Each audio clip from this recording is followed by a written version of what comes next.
Bruh, look at this dude. Wait till you see the. No, no, no, no.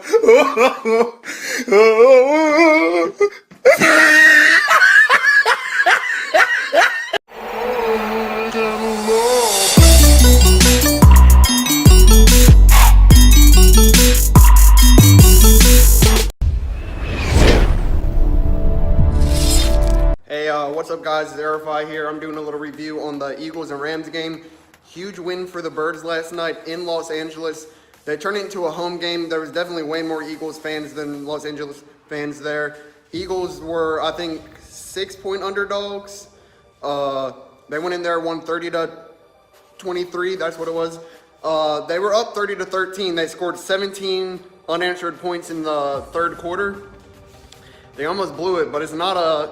If your blood pressure isn't high when you're watching a Philadelphia Eagles game, then you're not watching it right, because they've been known to give up big leads this year, but it looks like they're clicking. And by the way, nothing anyone can say will convince me that Nick Foles is better than Carson Wentz. Better play calling, and one thing he did better than Carson Wentz, using the rest of the weapons. Carson Wentz seems to throw it to Zach Ertz, and forget that he has other weapons out there. He has Alshon Jeffrey, Golden Tate. Golden Tate looked good. He was fighting for extra yards. He didn't have a big game, but I like that he's fighting for the extra yards. Alshon had a huge game. He should have been doing that all year. 8 targets, 8 receptions, 150 or 160 yards. I think it's 160. No touchdowns, but he came up big every time. Just throw it up to Jeffrey. He's going to catch it. That's one thing they did last year that they forgot to do this year. That they would give him the 50-50 balls, and 9 times out of 10, he's going to come down with it. He's very good, and they just haven't been using him, and they got Golden Tate, weren't using him. He was fighting for extra yards. He's the best receiver after the catch, and they seem to forget that and forget to implement that into their game plan. Also, running. When Wentz was quarterback, they didn't run a lot, but now they decide to run a lot with Foles.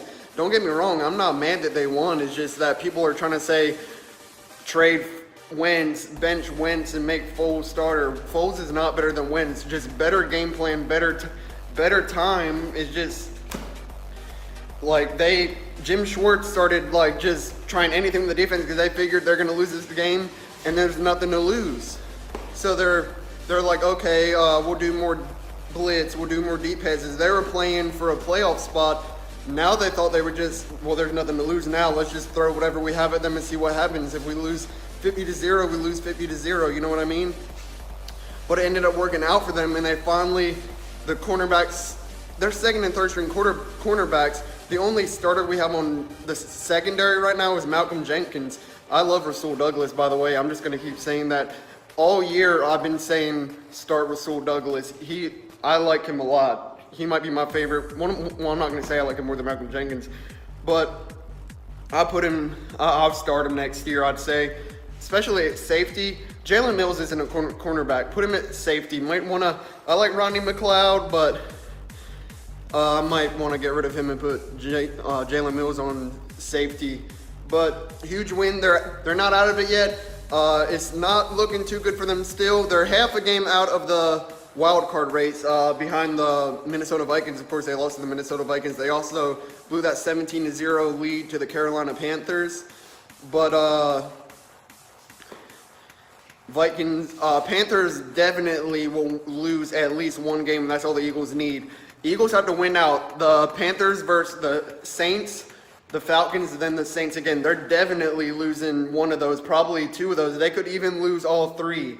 So I don't think the Panthers are going to make it over the Eagles. What they got to watch out for is the Vikings, because the Vikings have the Lions, so that should be a win for the Vikings. Of course, it's a divisional game, so I'm going to be rooting for the Lions, of course. That's a game I'm going to be watching. Need the Vikings to lose. It sucks when you have to depend on other people's seasons, but that's what we're at right now. If Dallas wins one of their games, they're going to win the NFC East, and the Eagles will be a wild card. But it's very possible for Dallas to lose out. They're at Tampa Bay. I believe it's at Tampa Bay. I'm not sure. And then Giants. I'm not sure if it's at Giants or at Dallas, but divisional game. So I definitely have the Cowboys beating the Buccaneers. Maybe lose to the Giants because It's a divisional game, but Eagles have to win out. They have Texans at home. That's a winnable game. Texans are very good though, and it should be a good game.